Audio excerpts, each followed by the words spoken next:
1829 में जब Lord William Bentinck ने सती प्रथा का अंत किया, तो इससे आपको जानकर क्या आश्चर्य होगा कि लॉर्ड विलियम बेंटिंग जो महिलाओं के लिए, महिलाओं की परेशानियों को दूर करने के लिए उसने सती प्रथा का अंत किया, तो महिलाएं ही लॉर्ड विलियम बेंटिंग का विरोध करने लगी। तो आज के क्लास में इस पर जो है सती प्रथा हो गया या विधवा पुनर्विवाह हो गया, तो सती प्रथा 1829 और अगर हम लोग बात करें विधवा पुनर्विवाह 1856, तो आज के क्लास में इस पर हम लोग डिटेल चलेंगे। इसके साथ ही साथ हम लोग देखेंगे कि 1848 में जिसका एक लॉर्ड जो आप लोग जानते हैं लॉर्ड डलहौजी, जिसने एक नीति लाया था जिसका नाम था व्यापकगत सिद्धांत, तो इस पर जो है हम लोग डिटेल आज के क्लास में चलेंगे। तो आज की जो क्लास में हम लोग जो इस टॉपिक पर डिस्कस करने वाले हैं वो आपको ध्यान से देना है। पहला आपको 1829 का सती प्रथा का अंत और 1856 का विधवा पुनर्विवाह, और उसके बाद बात करें तो 1848 का व्यापकगत का सिद्धांत। तो जय हिंद, आप सभी को आज के क्लास में बहुत बहुत स्वागत है।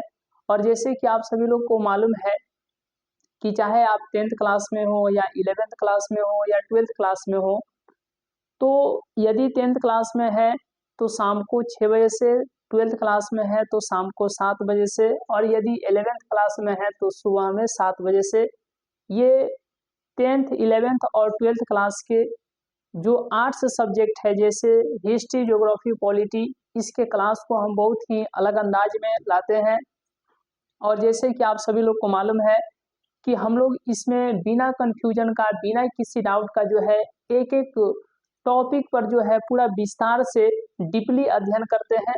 तो वैसे ही आज आप लोग देख पाए होंगे 1857 का आंदोलन, ये बहुत इम्पोर्टेंट है। अब ये इम्पोर्टेंट क्यों है, इसके पीछे का बहुत सारा रीजन है। चाहे आप आर्थिक रीजन की बात करें, चाहे आप राजनीतिक रीजन की बात करें, या आप सामाजिक कारण की बात करें, या आप धार्मिक कारण की बात करें, सैन्य कारण की बात करें, इन सभी कारणों के साथ ही साथ आपको पता है कि अंग्रेजों का जो नीति था हड़प नीति, यानी कैसे भारतीयों के साम्राज्य को अंग्रेजी साम्राज्य में मिलाया जाए, इस पर जो है काफी जो है हम लोग अध्ययन करेंगे। तो ये सब जो आपको हम रीजन बताएं, इन सभी रीजनों के कारण ही, इन सभी रीजनों के तहत ही ये 1857 का आंदोलन एक बहुत ही अलग रूप ले चुका। यही आपको जानकर के आश्चर्य होगा कि बहादुर शाह जफर, जिन्हें हम लोग बहादुर शाह द्वितीय के नाम से भी जानते हैं, बहादुर शाह जफर को जब अंग्रेजों ने, लॉर्ड डलहौजी ने कहा कि आप सम्राट हैं, आप भारत का बादशाह हैं, तो ये आप ही तक है, अब इसके बाद जो आपका बेटा पैदा होगा वह अपने आप को सम्राट नहीं कहेगा, वह अपने आप को बादशाह नहीं कहेगा, क्योंकि बादशाह हम हैं। अंग्रेज अपने आप को बता रहे हैं कि बादशाह तो हम हैं। अब तो यही जानकर के आश्चर्य होगा कि पहला बहादुर शाह जफर से उसने क्या बोला, उसने बोला कि अब इसके बाद आपका बेटा जो होगा सम्राट नहीं होगा बल्कि शहजादा कहलाएगा, सम्राट नहीं बल्कि शहजादा कहलाएगा, पहला ये। दूसरा क्या बोला कि अब जो है जो आप मुद्रा पर अपना नाम लिखाते हैं उस नाम को अब हटा दिया जाएगा। तीसरा अंग्रेजों ने बहादुर शाह जफर से क्या कहा कि जो आप लाल किला में रहते हैं उसको छोड़ना पड़ेगा। बहादुर शाह जफर बोले कि लाल किला तो हमारे खानदान का है, हम इसे क्यों छोड़ेंगे। अंग्रेजों ने कहा कि आपके जाने के बाद आप अपने वंशज वाले को बता दीजिएगा कि अब लाल किला से वो जो है अलग शिफ्टिंग मारेंगे। लाल किला में अंग्रेजों का सबसे हेड जो उच्च आला अधिकारी होगा उस अधिकारी के लिए जो है अब लाल किला होगा। तो इस तरीके से आप कुल मिला करके, अब चूंकि बहादुर शाह जफर भी तो देख रहे हैं, उनको भी समस्या है, लेकिन समस्या को जो है रिप्रेजेंट नहीं कर पा रहे हैं। समस्या का समाधान कैसे हो, अंग्रेज उनको काफी दबा रहे हैं। उसी तरीके से 1853 आप देखिएगा झांसी की रानी, 1848 सतारा का क्षेत्र, 1849 जैतपुर का क्षेत्र, 1849 में ही संबल का क्षेत्र, 1850 में आप देखिएगा बौगत का क्षेत्र। उसी तरीके से 1851 छोड़ के 1852 में देखिएगा तो उदयपुर का क्षेत्र। उसके बाद 1853 में अभी बताएं झांसी का क्षेत्र। 1854 में आपको मालूम है, आप सभी लोग जानते हैं कि एक बहुत ही महाराष्ट्र का ही क्षेत्र है जिसका नाम है उदयपुर, तो 1852 आपको बता दिए। तो ये जो अभी आपको 1854 में एक और क्षेत्र था जिसका नाम था राजस्थान का ही क्षेत्र था। तो ये जो अभी क्षेत्र हम आपको नाम लिए, इन सभी क्षेत्रों को, इन सभी साम्राज्य को, इन सभी राजपाट को अंग्रेज अपने साम्राज्य में मिला चुके थे। किस नीति के तहत, किस सिद्धांत के तहत? तो याद रखिएगा हड़प नीति के तहत। लॉर्ड डलहौजी द्वारा लाया गया 1848 में व्यपगत का सिद्धांत, जिसे हड़प नीति के नाम से जाना जाता है, जिसे चूक नीति के नाम से जाना जाता है, इसी हड़प नीति के तहत जो है इन सभी क्षेत्रों को अपने साम्राज्य में यानी अंग्रेजी साम्राज्य में मिला लिया था। अब ये सवाल है कि क्यों इन क्षेत्रों को जो है अपने साम्राज्य में मिलाया? तो लॉर्ड डलहौजी 1848 में उसने व्यापगत का सिद्धांत लाया। व्यापगत का सिद्धांत लाया। अब इसका सिद्धांत क्या था, इस नीति का हम लोग डिटेल से देखेंगे तो यही आपको पता चलेगा। सीधा सीधा इस सिद्धांत का मतलब था कि यदि कोई राजा किसी क्षेत्र को, मतलब यदि कोई राजा किसी क्षेत्र का शासक है, बादशाह है, कुछ भी है, तो जब उसका मृत्यु हो जाएगा तो वह उस साम्राज्य को छोड़ देगा और उस साम्राज्य को हम लोग यानी अंग्रेज अपने शासन में मिला लेंगे। यही था व्यापगत का सिद्धांत। अब सवाल यह है क्यों मिला लेंगे? तो अंग्रेजों का कहना था यदि राजा का बेटा है तब तो कोई बात नहीं है, लेकिन राजा है, किसी क्षेत्र का शासक है, किसी क्षेत्र में शासन कर रहा है, जैसे ही उस राजा का मृत्यु हो जाएगा तो उस क्षेत्र को हम लोग अपने साम्राज्य में मिला लेंगे। यही थी व्यापगत का सिद्धांत। यही कहलाती है हड़प नीति, यही कहलाती है चूक नीति। तो व्यापगत का सिद्धांत लॉर्ड डलहौजी ने कब लाया? तो याद रखिएगा, बहुत इंपॉर्टेंट है। व्यापगत का सिद्धांत लॉर्ड डलहौजी ने 1848 में लाया। अब यहीं से आपको आज के क्लास की बहुत ही अलग अंदाज में हम आपको समझाएंगे। चलिए, सबसे पहले आपको याद रखना है, एक एक बातों को जो है पूरा डिटेल में हम लोग चलने का प्रयास करेंगे।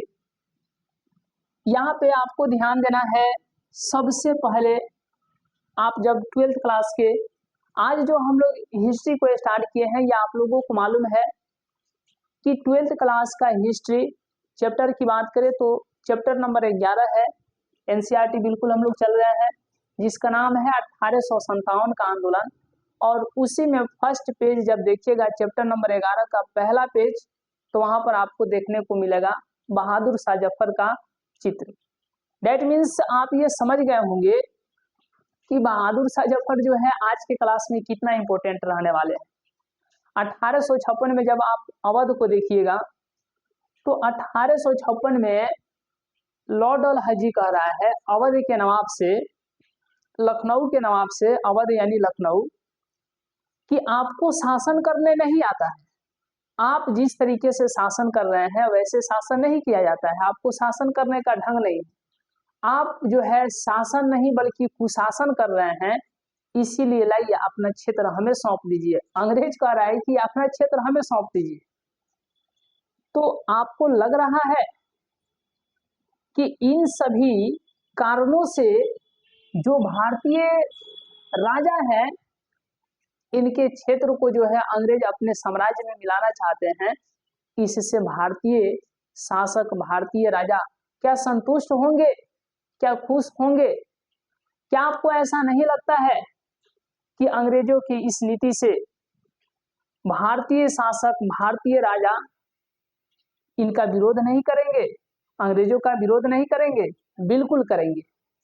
अब यहीं से आपको ध्यान देना है, बहादुर शाह जफर के बारे में चलेंगे, लेकिन उससे पहले आपको ध्यान देना है 1829 में हम लोग चलते हैं थोड़ा। इस समय जो है आपको ध्यान देना है Lord Canning, Lord William Bentinck, जब देखा कि बहुत आप जानते हैं भारतीय समाज में कि बहुत ही डिटेल में हम लोग चलने का प्रयास करेंगे, इसीलिए आपको जो है क्लास में जो है एक एक बातों पर जो है गौर से ध्यान देते हुए चलने की कोशिश करना है। 1829 में जब इसने देखा सती प्रथा कि यदि कोई महिला है उसका शादी किसी से हो गया और पति जो है किसी कारणवश मर गया, तो महिलाओं को जो है उस पति के साथ ही सती कर दिया जाता था, जिंदा जला दिया जाता था। यही था सती प्रथा। जब इसको लॉर्ड विलियम बेंटिंग देखा तो सोचे भाई ये तो बहुत गड़बड़ है। अब यही हम आपको सामाजिक और धार्मिक कारणों के फेज में ले चल रहे हैं। 1857 की क्रांति बहुत बड़ी क्रांति है, इसका बहुत सारा रीजन रहा, उसी में एक रीजन ये भी आता है जिसे हम लोग सामाजिक और धार्मिक जो है कारण दे सकते हैं। सामाजिक और धार्मिक कारण का नाम दे सकते हैं।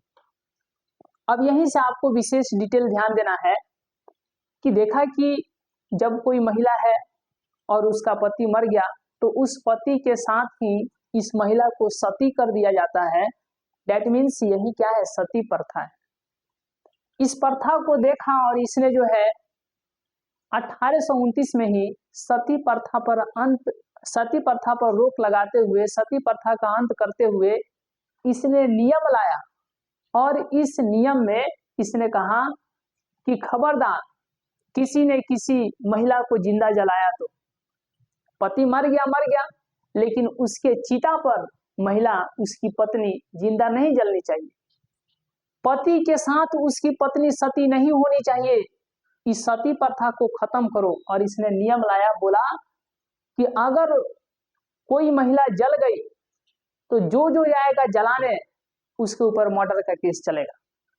अब यही आपको बहुत जान करके आश्चर्य होगा कि जो रूढ़िवादी लोग हैं उस समय भारत में, उनका मानना है कि यह हमारे समाज में अंग्रेज इतना दखल अंदाजी क्यों दे रहा है, हम कैसे रहेंगे, हमारा समाज कैसे चलेगा, इसमें कि लॉर्ड विलियम बेंटिंग एंट्री क्यों मार रहे हैं।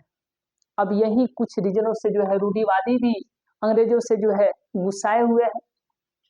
यही आपको जान करके आश्चर्य होगा। धार्मिक फेज में हम चलेंगे तो जो ईस्ट इंडिया कंपनी का अध्यक्ष था, जो कहाँ बैठा था, इंग्लैंड में, उसने बताया कि हमें भारत का शासन इसलिए सौंपा गया है ताकि जो है हम यीशु का भारत के कोना कोना में पताका फहरा सके, यीशु मसीह का प्रचार प्रसार कर सके। और 1813 के चार्टर के तहत ही, 1813 में आप लोग जानते हैं चार्टर एक्ट, तो 1813 के चार्टर एक्ट के तहत ही अब मिशनरी आएंगे भारत में और इस तरीके से ईसाई धर्म का प्रचार प्रसार करेंगे। तो ये बहुत इंपोर्टेंट आज का क्लास है। 1829 में जब लॉर्ड विलियम बेंटिंग बोला कि जो जाएगा महिला को जलाने उसके ऊपर मर्डर का केस चलेगा, अब लोग इस बात से जा तो रहे हैं, अगर किसी महिला का पति मर गया तो उसको जलाने जा रहे हैं, लेकिन उनका सबसे ज्यादा नजर है कि महिला इसमें जलनी नहीं चाहिए, नहीं तो हमारे ऊपर मर्डर का केस चलेगा। क्योंकि ये नियम ला चुका है लॉर्ड विलियम बेंटिंग 1829 में, सती प्रथा का अंत, सती प्रथा पर रोक, यह अधिनियम ला चुका है। अब यही जान करके आपको आश्चर्य होगा कि महिलाएं जो है सबसे ज्यादा इससे नाराज है। लॉर्ड विलियम बेंटिंग से महिलाएं सबसे ज्यादा नाराज है, कहती है कि लॉर्ड विलियम अच्छा काम नहीं कर रहे हैं, हम जिंदा जल रहे हैं तो जलने दीजिए। क्या आपको लगता है ये लॉर्ड विलियम बेंटिंग 1829 में सती प्रथा का अंत अधिनियम ला करके महिलाओं का भलाई करना चाहता है, लेकिन महिलाएं ही इसके खिलाफ हैं। इसका रीजन क्या रहा होगा? इसका रीजन यही था कि देखिए, यदि कोई किसी पत्नी है और पत्नी का पति मर गया तो महिलाएं के पास ऑप्शन होते थे, रात में यही ऑप्शन होते थे कि रात में यदि किसी का पति मर गया तो महिलाएं या तो जोर जोर से चिल्ला करके रोने लगती थी, पहला ऑप्शन ये था। दूसरा ऑप्शन था कि महिलाएं जो है देखी कि मेरा पति मर गए तो रात में ही अपने चेहरे को ढांप करके घर से फरार हो जाती थी और 10-20 दिन के बाद आती थी, जब तक पति जला दिया हुआ रहता था। अब लोग खोजते थे कि इसका पत्नी कहाँ गई, पत्नी कहाँ गई, पति के साथ ही पत्नी को जलाना होता था, सती करना होता था। तो लोग खोज रहे हैं कि महिलाएं इसकी पत्नी कहाँ गई, मिल ही नहीं रही है। अब बहुत खोजे, नहीं मिली, तो वैसे ही पति सिर्फ जल रहे हैं, उनको जला दिया गया। 10-20 दिन के बाद जब पत्नी लौटी है, वो भी इस फेर में थी कि 10-20 दिन के बाद ही लौटेंगे, जब तक मेरे पति जला दिए जाए रहेंगे। तो जब वो लौट करके आती थी तो समाज उनको जो है अलग ही दृष्टि से देखता था। अब यही आपको जान करके आश्चर्य होगा कि पति तो जला दिए गए हैं, पत्नी वापस लौट करके आ रही है। अब ऐसा नहीं ना है कि अब पति जब जला दिए गए हैं तो पत्नी को अब थोड़े जलाया जाएगा, अब तो बच गई, विधवा कहलाएगी। तो यही आपको ध्यान देना है, सती और विधवा आप समझ गए होंगे, सती और विधवा। लेकिन समाज में इससे गलत मैसेज आता था। समाज में यदि कोई पति मरा, उसकी पत्नी उसी के चिता पर जल गई तो सती हो गई पत्नी। लेकिन यदि कोई पति मरा, पत्नी भाग गई घर से और कुछ दिन के बाद लौटी तो वह विधवा कहलाएगी, क्योंकि अब वह लौटी तो अब थोड़े उसको जलाया जाएगा, नहीं जलाया जाएगा, उसको नहीं जलाया जाएगा, तो क्या कहलाएगी? विधवा कहलाएगी। अब यही जब विधवाओं की संख्या बढ़ने लगा है तो आपको जान करके आश्चर्य होगा, यही जो है आगे चल करके देखा गया कि भाई विधवा लोगों की संख्या जो है काफी बढ़ रहा है। तो यही आपको ध्यान देना है, 1856 में विधवा पुनर्विवाह अधिनियम आएगा, विधवा पुनर्विवाह अधिनियम। खैर अभी इसी के फेज में हम बात करते हैं। जब यह लौट रही है तो लोग कह रहे हैं इसका पति मरा थोड़े था, यही मारी है, तभी तो मार करके घर से फरार हो गई। अब यही आपको जान करके आश्चर्य होगा कि लोग उस विधवा औरत को बहुत ही हीन भाव से देखते हैं और यहाँ तक कि डाइन कुछ कुछ कह दे रहे हैं, ये है, वो है, जादू मंत्र ये करती है, वो करती है, ये डायन बता रहे हैं लोग, क्योंकि इसने तो अपने पति को खा गई, पति को मारी तभी तो रात को घर से फरार हो गई, 10-20 दिन के बाद आ रही है, अब इसका पति है ही नहीं, जला दिया गया है। तो इस औरत को, विधवा औरत को लोग डायन कह रहे हैं, जादू टोना मारने वाला बता रहे हैं। यही आपको जान करके आश्चर्य होगा कि गांव में जब कुछ अशुभ होता है, सारा जिम्मेदारी, सारा जो है उसका कसूरवार किसको माना जाता है? इसी विधवा औरत को माना जाता है। गांव में जब कोई बच्चा मर गया, जब किसी बच्चा को कुछ खराब हो गया, तबीयत खराब हो गया, उसको कुछ हो गया, बीमारी से रिलेटेड कुछ भी हो गया, तो सारा दोष किसका? विधवा को, क्योंकि वही डाइन है, लोग कह रहे हैं वही डाइन है, वही सब कुछ की है, वही अपने पति को खाई है। तो यही आपको जान करके आश्चर्य होगा कि अब इस विधवा औरत का स्थिति इतना दयनीय हो गया है, इतना खराब हो गया है कि जब तक ये समाज में है, जब तक तो टॉर्च कर रहे हैं लोग इसको, किसी किसी बात से जो है कुछ कर रहे हैं, मतलब इसको सही से जीने नहीं दे रहे। तो क्या इसको विधवा होना अच्छा है कि सती होना अच्छा है? विधवा है तो जब तक वो है एकदम चल रही है, जैसे ही बुढ़ापा आएगा, मतलब बुढ़ापा में अब तो इसको कोई सहारा नहीं है, अब डर ही उसके पास कोई जा ही नहीं रहा, तो उसका हेल्प कैसे करेगा? एकदम कोई वो पानी के लिए चिल्ला रही है, पानी लाओ पानी लाओ, अब कोई इसके पास डर से ही नहीं जा रहा है कि ये डाइन है, ये है, वो है, जादू टोना मारने वाली है, इसके पास ही नहीं जा रहा है तो इसका हेल्प कैसे करेगा। अब बेचारा कराह कराह करके मर रही है। और इस हालत को जब कोई औरत देख लेती थी और उसका पति मर जाता था तो उसके पास भी दो ऑप्शन थे, एक उसी पति के साथ सती हो जाए, जल करके राख हो जाए, दूसरा ऑप्शन था कि हम भी भाग करके कुछ दिन के बाद लौटेंगे तो विधवा कहलाएंगे। तो उसके दिमाग में ये सवाल आता था कि यदि हम भाग गए घर से, जब विधवा हो जाएंगे तो समाज में जिस तरीके से और विधवाओं औरतों का हालत है वैसा ही मेरा हालत हो जाएगा। तो इसीलिए जब किसी पत्नी का पति मरता है तो वह उसी पति के साथ चिता पर सती हो जाती है। और जब लॉर्ड विलियम बेंटिंक ने सती प्रथा का अंत किया तो वही महिलाएं जो है इस लॉर्ड विलियम बेंटिंक का जो है विरोध कर रही है कि 1829 में इसने सती प्रथा का अंत क्यों किया। तो इस कारण से भी कुछ लोग जो है गुस्साए हुए हैं, कुछ महिलाएं भी अंग्रेजों से नाराज है। अब ये सब मिलाकर के 1800 क्रांति 1857 की क्रांति में आपको देखने को मिलेगा। बहुत अच्छा फेज हम आपको बता रहे हैं कि 1848 में, अभी आपको बताएं 1848 में ही ये जान करके आपको आश्चर्य होगा, व्यापगत का सिद्धांत, व्यापगत का सिद्धांत, व्यापगत का सिद्धांत या इसी को आप कह सकते हैं व्यापगत का सिद्धांत कह सकते हैं, या इसी को आप हड़प नीति कह सकते हैं, या इसी को आप चूक नीति भी कह सकते हैं। अब बहुत मस्त आपको मजेदार आज के क्लास में आपको बता रहे हैं। यह जो है व्यापगत का सिद्धांत यानी हड़प नीति को किसने लाया। मन में तो भाई एक सवाल है कि इस नीति को लाया किसने, तो बहुत ही मस्त शानदार क्वेश्चन है और उस व्यक्ति का नाम याद रखिएगा, लॉर्ड, बोलिए, लॉर्ड डलहौजी, लॉर्ड डलहौजी।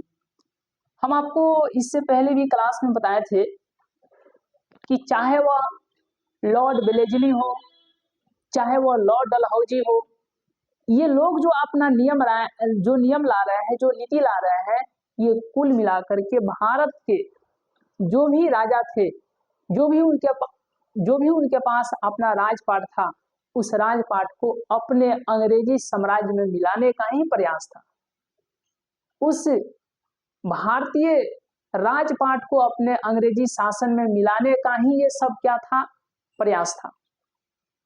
अब यही जान करके आश्चर्य होगा कि 1848 में जब लॉर्ड डलहौजी व्यापगत का सिद्धांत लाया है तो इसने क्या कहा है, इस सिद्धांत के माध्यम से यह कहा है कि यदि कोई राजा का कोई पुत्र नहीं है तो वह किसी दूसरे के बेटे को गोद नहीं लेगा, वह किसी दूसरे के पुत्र को दत्तक पुत्र नहीं मान करके उसको जो है युवराज बना देगा, ऐसा नहीं करेगा। उसका बेटा नहीं है मतलब नहीं है, अब उसके मरने के बाद सारा का सारा उसका राजपाट अंग्रेजों का होगा। यही था व्यापगत का सिद्धांत। अब यही आपको जान करके आश्चर्य होगा, बहुत इंपॉर्टेंट 1848 में ही आपको याद रखना है। 1848 में आपको सतारा क्षेत्र याद होगा।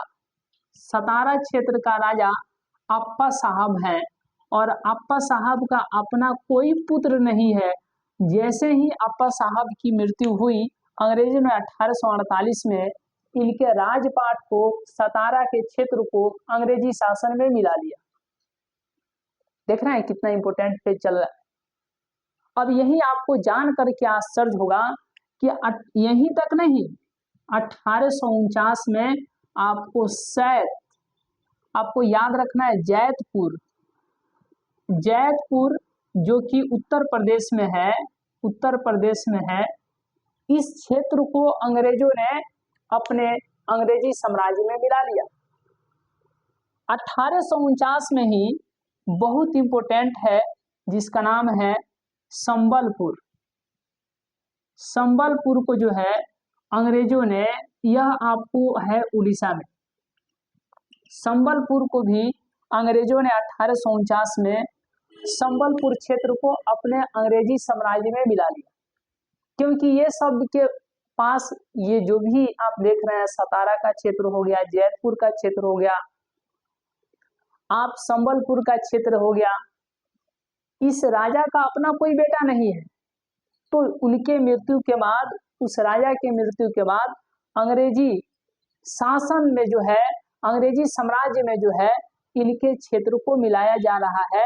याद रखिएगा, व्यापकत्व का सिद्धांत के तहत यह लॉर्ड डलहौजी इस सिद्धांत को लाया है। बहुत इंपॉर्टेंट आपको ध्यान देना है। 1848 हो गया, 1849 हो गया, और 1850 में ही आपको बगहत याद रखना है। बगहत कहाँ है? हिमाचल प्रदेश। बहुत मस्त क्वेश्चन यहाँ से आपको ध्यान देना है कि 1850 में ही बगहत साम्राज्य को, बगहत क्षेत्र को भी अंग्रेजों ने अपने अंग्रेजी साम्राज्य में मिला लिया। अब इसी तरीके से आपको ध्यान देते चलना है। यहीं तक नहीं, बल्कि आपको मालूम है 1851 छोड़ दीजिए, 51 रुपया न्योता होता है, तो न्योता को छोड़ दीजिए, मतलब 1852 में ही आप बहुत जानते हैं, मस्त इंपोर्टेंट है, आप उदयपुर का नाम सुने होंगे, आप उदयपुर का नाम सुने होंगे।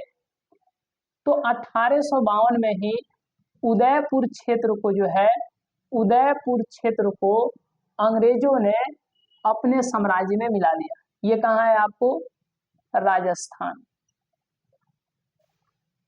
तो 1852 में उदयपुर क्षेत्र को अंग्रेजों ने अपने साम्राज्य में मिला लिया। 1853 में आप सभी लोग जानते हैं, 1853 बहुत इंपॉर्टेंट है। झांसी का तो नाम आप लोग जरूर सुने होंगे, झांसी का नाम जरूर सुने होंगे। झांसी का ही तो थे गंगाधर राव। गंगाधर राव की पत्नी झांसी की रानी लक्ष्मीबाई। 1853 में भी झांसी के साम्राज्य को, झांसी के क्षेत्र को अंग्रेजों ने अपने अंग्रेजी साम्राज्य में मिला लिया। इसीलिए झांसी की, अब सबको हम आपको एक एक करके समझाएंगे, एक एक बातों को जो है डिटेल करते हुए चलेंगे धीरे धीरे। अभी आपको फेज पकड़ना है।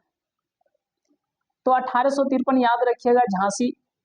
अब यहां से 1854 में ये आपको मालूम होगा कि महाराष्ट्र का ही, ये याद रखिएगा, सतारा कहाँ है? महाराष्ट्र में है, सतारा महाराष्ट्र, ठीक है, सतारा महाराष्ट्र में है।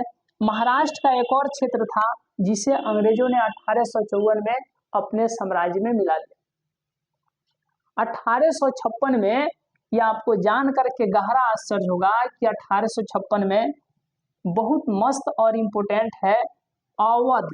अवध का नाम सुने होंगे, अवध, जिसे हम लोग लखनऊ के नाम से जानते हैं, और अवध ये यूपी। तो अवध के क्षेत्र को भी अंग्रेजों ने अपने साम्राज्य में मिला लिया, सिर्फ और सिर्फ इस बात से कि आपको अच्छा से शासन करने नहीं आता है, आपको अच्छा से शासन नहीं करने आता है। ये अवध के नरेश को, अवध के नवाब को, वाजिद अली शाह को अंग्रेजों ने कहा कि आपको शासन करने नहीं आ रहा है, आप कुशासन कर रहे हैं, इसीलिए लाइए आप अवध को हमारे साम्राज्य में मिलाइए। और अंग्रेजों ने 1856 में अवध को अपने साम्राज्य में मिला लिया। वाजिद अली शाह को जो है कलकत्ता भेज दिया, और उन्हीं की पत्नी जिनका नाम है हजरत बेगम महल, बेगम हजरत महल, क्या नाम है? बेगम हजरत महल, बेगम हजरत महल। तो ये सब आपको इसलिए इंपॉर्टेंट है। इसी समय आपको दिल्ली में, दिल्ली का बादशाह, मुगल सम्राट बहादुर शाह, बहादुर शाह द्वितीय कहिए या बहादुर शाह जफर कहिए, बहादुर शाह द्वितीय को ही बहादुर शाह जफर कहा जाता है। तो बहादुर शाह को अंग्रेज क्या कह रहे हैं? कह रहे हैं कि आप जो है ये सिक्का पर नाम लिखाना बंद कीजिए, आप जो है सम्राट नहीं है, अब सम्राट हम हैं। अंग्रेज अपने आप को बता रहे हैं, आपका जो बेटा पैदा होगा वो बादशाह नहीं होगा, वह सम्राट नहीं होगा, बल्कि वह शाहजादा होगा, क्योंकि सम्राट हम हैं। अंग्रेज अपने आप को बता रहे हैं। फिर कहे बहादुर शाह जफर को कि जब आपकी मृत्यु हो जाएगी तो आप अपना अलग शिफ्टिंग बता दीजिएगा, लाल किला खाली कर दीजिएगा, लाल किला हम लोग इसमें रहेंगे। अंग्रेज अपने आप को कह रहे हैं कि हम लोग रहेंगे। अब यही सब रीजनों से सब लोग जो है गुस्साए हुए हैं, अंग्रेजों से सब कोई भाई गुस्साया हुआ है। लेकिन समस्या की बात तब आती है कि कोई कुछ कह नहीं रहा है। हाँ, एक बात था कि सब लोग अंदर ही अंदर तो इंतजार कर रहे होंगे, इंतजार नहीं भी कर रहे होंगे तो जब एक बार कोई व्यक्ति यदि आकर के इन सभी लोग से कहे कि हम लोग अंग्रेजों को मारना चाहते हैं किसी रीजन से, तो सब कोई तो भाई रेडी हो जाएगा ना, कहेगा, सतारा वाला कहेगा हाँ हम भी चाहते हैं इसको मारना, हम इसको 1848 से एकदम फेरा में है कि कब भेटाएगा, कब ऐसा मौका आएगा कि हम अंग्रेजों को बढ़िया से कुचल दे। 1849 में जयपुर वाले भी, संबलपुर वाले भी इंतजार में है, 1850 में मगध वाले भी इंतजार में है, 1852 में उदयपुर वाले भी, झांसी वाले भी। तो ये आप क्या देख रहे हैं, ये सब आप देख रहे हैं कि यदि कभी आगे कोई क्रांति होगी, अंग्रेजों को भारतीय यदि कभी हल्का फुल्का भी मारेंगे तो ये सब लोग भीड़ करके एकदम सबको ही मारेगा। और हुआ भी ऐसा 1857 में। तो क्या आपको नहीं लगता है कि ये जो भी आप देख रहे हैं ये 1857 की क्रांति का एक कारण रहा होगा? बिल्कुल रहा होगा, एग्जैक्ट। अब यही सबसे आपको 1857 की क्रांति बहुत इंपॉर्टेंट हो जाता है और एक एक बातों को जो है आपको ध्यान में देते हुए, हर एक बातों को गंभीरता के साथ ध्यान देते हुए चलना है। 1848 में आया था लॉर्ड डलहौजी और 1856 तक रहा।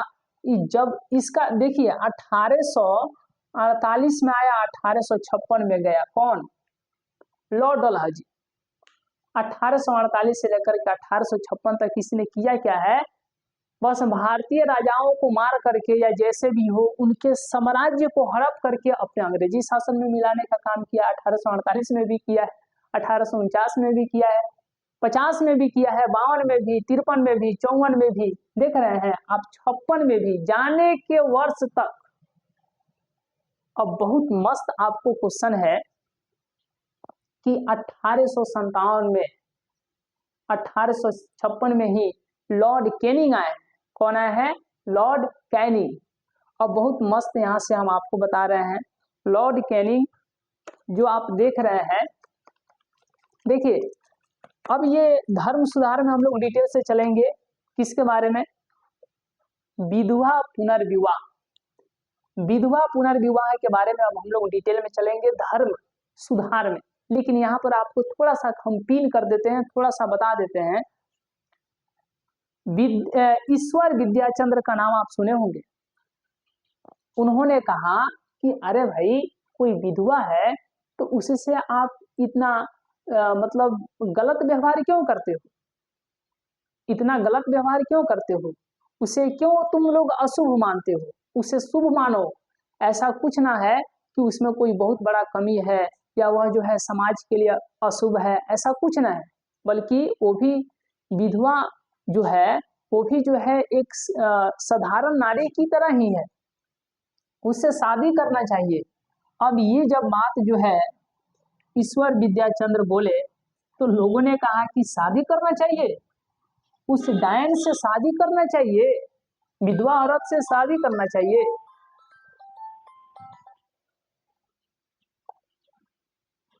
उससे शादी करना चाहिए। लोगों ने ईश्वर विद्याचंद्र को बोला कि ठीक है शादी करना चाहिए, तो एक काम कीजिए आप अपना बेटा का शादी विधवा से ही कर दीजिए। अब यहीं से आपको ध्यान देना है, ईश्वर विद्याचंद्र जो है यहीं से इंपोर्टेंट हो जाते हैं। अब बात यहाँ पर जब आ गया शादी का, तो मात्र उनका एक लौता बेटा था, उनका एकलौता बेटा था, और उस बेटे का शादी जो है आपको जान करके आश्चर्य होगा, उस बेटे का शादी जो है विधवा महिला से शादी किया। उस बेटे का शादी जो है विधवा महिला से कराया और ये समाज के लिए एक उदाहरण बन गया। तब वो बार बार हर एक जगह जा रहे हैं, बारी बारी से बहुत सारे जगह पर जा रहे हैं और कह रहे हैं कि ये देखिए हमारा लड़का जो है विधवा महिला से शादी किया है, इसीलिए विधवा से शादी करना चाहिए, उसका घर बसाना चाहिए। और यहीं आप देखिएगा तो ईश्वर विद्याचंद्र जो है ये विधवा पुनर्विवाह के लिए जो है एक बहुत ही अच्छा प्रेरणा का स्रोत माने जाएंगे। तो यह हम लोग डिटेल में देखेंगे धर्म सुधार में। चलिए, तो अब यहाँ से आपको ध्यान देना है कि 1848 में आया था लॉर्ड डलहौजी, और 1856 तक उसने ऐसा काम किया, मतलब जिससे कि भारतीय और भड़क गए। भारतीय भड़केंगे क्यों नहीं? 1848 में सतारा का क्षेत्र छीन लिया, 1849 में जैतपुर संबलपुर का क्षेत्र छीन लिया, 1850 में बगहत का क्षेत्र छीन लिया, 1852 में आपको मालूम है उदयपुर का क्षेत्र छीन लिया, 1853 में झांसी का क्षेत्र छीन लिया, 1854 में एक महाराष्ट्र का ही क्षेत्र था उसको छीन लिया, और 1856 में अवध को ही छीन लिया। ये आपको ना लगता है कि 1857 का क्रांति के कारण रहा होगा? बिल्कुल कारण रहा है। अब यहीं से आपको ध्यान देना है, 1856 कौन है इस समय? भारत का गवर्नर जनरल जो है लॉर्ड कैनिंग है। कौन है? Lord Canning. अब यहां से आपको ध्यान देना है, ये बहुत इंपॉर्टेंट है। जब सती प्रथा पर रोक लग गया, सती प्रथा पर जब जो है रोक लग गया, सती प्रथा 1829 में इस पर जब रोक लगाया गया, तो अब एक बात बताइए, जो महिलाएं होंगी, खैर अब उनका तो शादी हो गया है, शादी होने के बाद उनके पति की मृत्यु हो गई है, तो महिलाएं तो विधवा कहलाएंगी। तो सती प्रथा पर जब रोक लग गया, महिलाएं चाह करके भी चाह रही है एकदम हम जिंदा जल जाएं, पति के साथ सती हो जाएं, तो अब कैसे जा सकती है भाई? नियम आ गया है सती प्रथा का अंत, आप इस नियम को उल्लंघन करेंगे तो आपको सजा मिलेगी। तो महिलाएं जो है सती नहीं हो रही है, जब सती नहीं हो रही है तो विधवा हो रही है। तो बताइए विधवाओं का जनसंख्या बढ़ेगा कि घटेगा? बढ़ेगा। तो अब यहीं से आपको ध्यान देना है कि यह जो लॉर्ड कैनिंग आया है, तो इसको यह समस्या दिखाई दिया है, और लॉर्ड कैनिंग ने ही कहा कि हम नियम लाएंगे, और इस नियम को यदि कोई नकारेगा तो उसको सजा होगी। और यही नियम था विधवा पुनर्विवाह। कौन सा? विधवा पुनर्विवाह अधिनियम इसने लाया, और इस नियम के तहत जो है अब विधवाओं का शादी हो रहा है। विधवा पुनर्विवाह, अब इसी के तहत जो है जो भी विधवा महिला है उनकी शादी एकदम हो रहा है। अब यहीं से आपको ये लॉर्ड कैनिंग भी बहुत इंपॉर्टेंट हो जाते हैं। लॉर्ड कैनिंग अब 1 साल के बाद 1857 में क्रांति होगी। अब यही आपको जानकर, लेकिन अब ये लॉर्ड कैनिंग जो लाए हुए हैं, लॉर्ड कैनिंग जो लाए हुए हैं विधवा पुनर्विवाह, विधवा पुनर्विवाह, तो इससे रूढ़िवादी लोग थे, ये नहीं समझिए कि वो संतुष्ट हैं, इससे और नाराज हैं, इससे और नफरत कर रहे हैं कि हमारे समाज में ये है ऐसा कर रहा है, हम शादी करेंगे नहीं करेंगे, ये कौन होता है तय करने वाला। अब इसी से लोग और नाराज हैं। तो यही आपको ध्यान देना है। एक डेट है 1857 में 29 मार्च 1857। अब यहाँ पर तात्कालिक कारण की हम लोग विशेष रूप से चर्चा करेंगे। तात्कालिक किसका? 1857 का तात्कालिक कारण क्या है? 1857 का तात्कालिक कारण क्या है? डेट मीन्स 1857 का जो विद्रोह हुआ उसका तात्कालिक कारण क्या है, इस पर विशेष आपको ध्यान देना है। तो ये आप लोग समझ गए कि तात्कालिक कारण में सबसे पहले आपको यहाँ पर ध्यान देना है, उस समय कारतूस, अब सुनिए ध्यान से, कारतूस वाला बात आपको ध्यान से सुनना है। पहले अंग्रेजी सिपाही में कुछ भारतीय सिपाही भी होते थे और कुछ अंग्रेज होते ही थे। तो अब यहाँ पे आपको ध्यान देना है, उस समय 1857 के आसपास ही जब बंदूक चलाया जाता था, तो उस समय एक बंदूक होता था जिसका नाम था ब्राउन केस। क्या नाम था? Brown case. यदि उससे किसी व्यक्ति को मारा गया, तो यदि फेफड़ा उफड़ा में लग गया तब तो वो मर गया, लेकिन कहीं शरीर के अन्य जगह पर लग जाता था, बंदूक से गोली जब लग जाती थी, तो वह व्यक्ति जो है अपने शरीर से गोली निकलवा करके इलाज करा करके बच जाता था। अब इन सब का मानना था अंग्रेजों का कि गोली हम इसीलिए चला रहे हैं कि सामने वाला मरे, और सामने वाला बच जा रहा है, तो उस समय आपको ध्यान देना है, इन लोगों ने सोचा कि नहीं अब हाई टेक्नोलॉजी का हम बंदूक लाएंगे, और उसी में आपको ध्यान देना है एनफील्ड। पहले बंदूक कौन सा था? ब्राउन, याद रखिएगा ब्राउन केस, ठीक है। लेकिन बाद में यह बंदूक जो है आया, अब ब्राउन केस बंदूक के ही जगह पर लाया गया कौन सा? Enfield rifle. एनफील्ड राइफल, सुनिए ध्यान से, एनफील्ड राइफल। अब एनफील्ड राइफल, अब यहाँ पर इसकी विशेषता क्या है, ध्यान दीजिए। एनफील्ड राइफल में जो गोली होती थी, उस गोली में जहर लगा होता था, ठीक है, कि जैसे किसी व्यक्ति को मारेंगे, शरीर से टचिंग करेगा, तुरंत जो है व्यक्ति मर जाएगा। तो लेकिन अब उससे शरीर को, मान लीजिए कोई सैनिक जो है गोली को भरने के लिए लगाया बंदूक में, और तुरंत हो सकता है मिस्टेक से उसके हाथ जो है मुंह में चला गया, फिर उसके बाद जहर है तो मर ही जाएगा। तो उसके हाथ में वह जहर ना आए, इसीलिए एनफील्ड राइफल में जो गोली थे, उस गोली के ऊपर जो है एक कवर लगा दिया। अंग्रेजों ने उस पर एक कवर का प्रयोग किया, और वह कवर जो है किसी चीज का, चमड़ी का बना होता था। लेकिन अब सिपाहियों में यह अफवाह फैल गया कि ना, वो जो कवर लगाया है, वह जो चर्बी का लगाया है, उसमें सुअर और गाय का चर्बी उसमें जो है मिक्सिंग करके तब जो है उस गोली के ऊपर जो है कवर के रूप में लगाया हुआ है। और उस बंदूक को चलाने से पहले उस गोली को जो है दांत से खींच करके तब लगाना होता था, और लगा करके उसके बाद गोली चला दीजिए। तो उस गोली के ऊपर जो कवर लगाया गया वो तो किसी और चीज का था, लेकिन इधर लोगों ने अफवाह फैला दिया, सैनिक पूरे के पूरे जो है बेहाल है। इन सैनिकों में जो है भारतीय सैनिक भी थे। अब अंग्रेजों के सैनिक में, भारतीय में आप देखिएगा तो हिंदू भी है, मुस्लिम भी है, और उसमें ऐसा चीज का अफवाह उड़ा है कि गाय और सुअर का चर्बी का उसमें जो है कवर लगाया गया है। अब यही आपको जान करके आश्चर्य होगा कि जैसे ही यह बात पता चला, एक व्यक्ति है, एक सैनिक, एक सिपाही है जिसका नाम है मंगल पांडे। 1857 की बात है, 29 मार्च 1857 की बात। इसने 29 मार्च 1857 को बंगाल का एक छावनी है, सैनिक छावनी, जिसका नाम है बैरकपुर, उसमें जो है 34वीं रेजिमेंट का एक सिपाही जिसका नाम है मंगल पांडे। मंगल पांडे ने अपने सबसे बड़े अधिकारी, आप कर्नल, उससे जाकर के डायरेक्ट पूछा मंगल पांडे कि क्या ये सही बात है कि कल से जो बंदूक हम लोग, जिस बंदूक का यूज करेंगे, जो हम लोगों को बंदूक यूज कराया जाएगा नया वाला एनफील्ड राइफल, क्या उसमें गाय और सुअर के चमड़ी का प्रयोग, चर्बी का प्रयोग किया गया है? अब इस सबसे ऊंचे अधिकारी से जाकर के पूछ रहा है मंगल पांडे।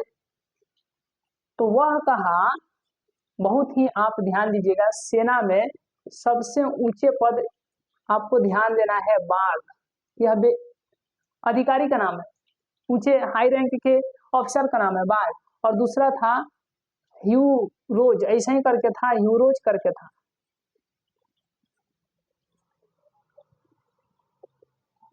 इसमें जो है सार्डिनेंट था और ये था कर्नल, ठीक है।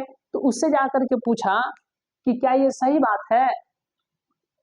तो उसने कहा ये सही बात है नहीं है, तुम हमसे आकर के कैसे बात कर लिए? अब उसका कहने का मतलब है कि कहाँ सिपाही है और डायरेक्ट जो है जाकर के उतने ऊंचे ऑफिसर से बात कर रहा है, ऊंचे ऑफिसर से कह रहा है। अब इसने कहा, जहां ये सुना था कि धर्म के नाश करने का बात है, अब मान लीजिए कि अब इसमें देखिए ना, गाय और सुअर दोनों मिक्सिंग है।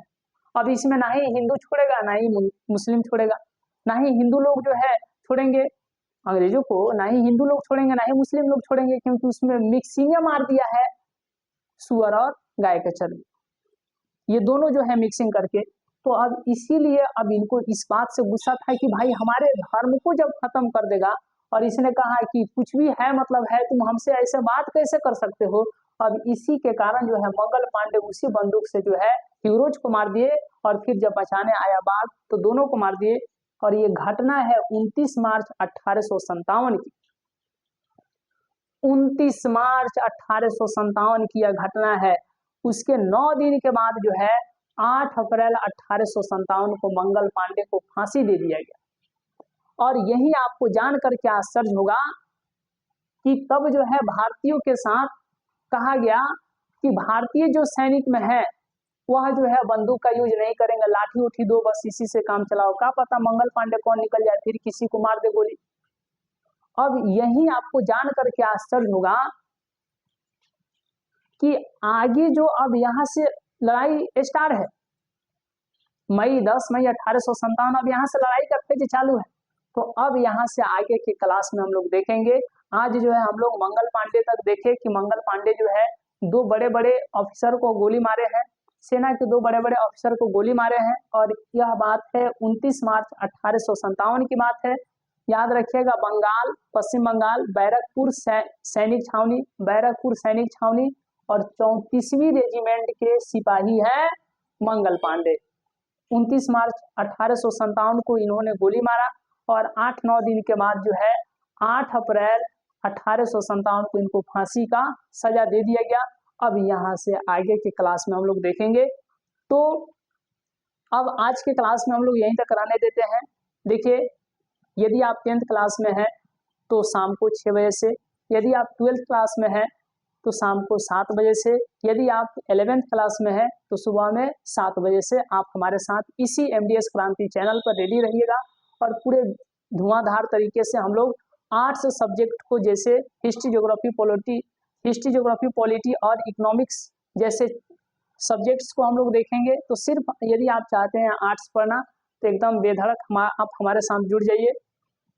आज के क्लास में हम लोग यहीं तक मिलेंगे अगले क्लास में, अगले वीडियो में। तब तक के लिए बहुत बहुत धन्यवाद।